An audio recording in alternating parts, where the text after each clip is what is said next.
Hey, hey, hey sa inyong lahat. Long time no see, no? Nabisi lang.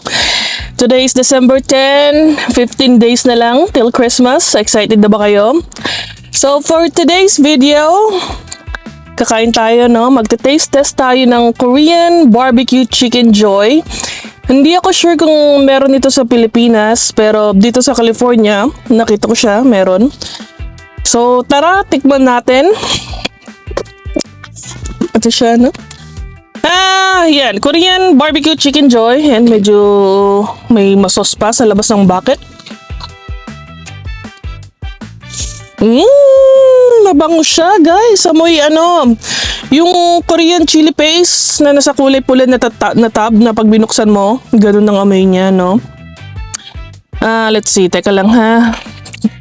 Alright. Okay. Ayan ang itsura niya. No? Masos. Medyo may sipa sa ilong yung amoy niya. Mukhang legitimate na Korean chili paste ang ginamit na may yung Korean bean paste. No, talagang maamoy mo. Wala na yung amoy chicken joy. Curious ako sa lasa. Iniisip ko kung lasa ba siyang yung parang bonchon chicken or something else. Ang paborito kong part, medyo messy siya kainin. Ang paborito kong part is yung thigh. Chicken thigh. Ayan. Yun, ang ganda ng pagka-glaze niya, oh. Let's taste. Malutong pa dam.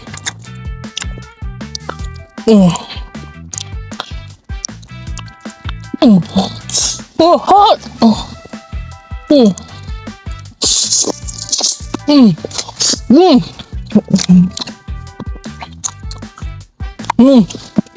Ang inip.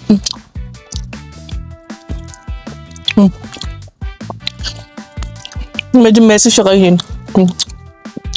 Pero guys, in fairness, perfectly balanced. Malalasahan mo talaga yung Korean chili paste and bean paste. Hindi siya lasang bonchon. Not at all. Yung laman ng chicken joy,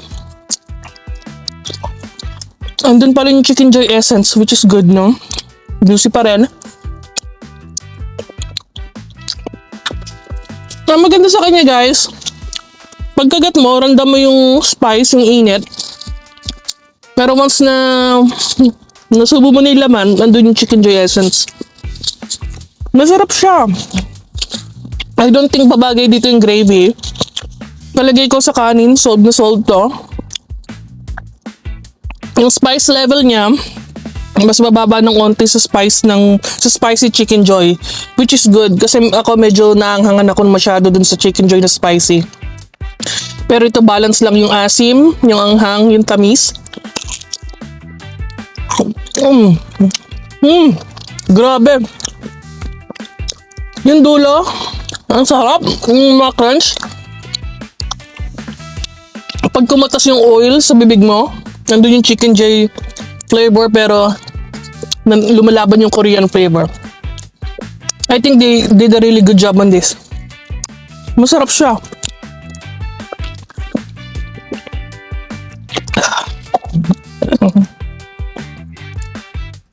Isa pang kagat.